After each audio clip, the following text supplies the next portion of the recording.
Part 6 in Rio. So we got up early to get breakfast before we met our tour guide for a 9:20 a.m. call time. The tour guide didn't show up till 10:15 and we left around 10:45. I don't know about y'all, but that's a bit late for me when it comes to tours. I already knew this was going to be a rough day with all these people. They said the delay was trying to get someone on the bus with a wheelchair. Now I know that was a lie because the site clearly says not wheelchair accessible. Like it's a tour of all these tourist attractions with stairs. Just lying. The tour guide, Carlos, was running around like a chicken with his head cut off the whole day. Before we left the meetup stop, he tells us to enjoy and take photos at the Celeron steps, which we didn't even know was so close to the meetup spot. At that point, it was pretty much like what steps? Like way too many people. So we got some acai because there was an acai stand right next to the steps, and acai makes everything better. Like duh.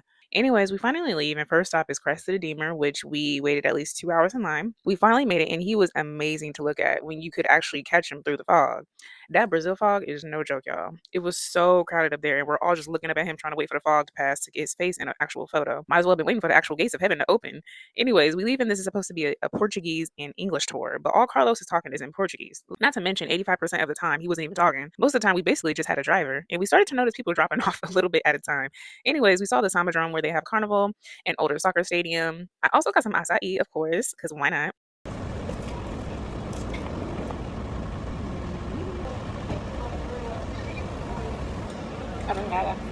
And we left so late from the start that we were actually late for lunch at the buffet restaurant. They almost didn't let us in, but to be honest, that wouldn't have been a smart money move for them in future partnership with the tour company. So we got in. Then my friend is a vegetarian and vegetarian, and I noted this when booking, but we get there and there's not much for her to eat. So she was complaining. Like, why have a field to add dietary restrictions if you don't honor them? We continued on to Sugarloaf Mountain. At this point, our driver pulled over on the side of the road and Carlos jumps in. We realize this man is jumping back and forth from a van to another van behind us. He's over here, quote unquote, guiding in two vans.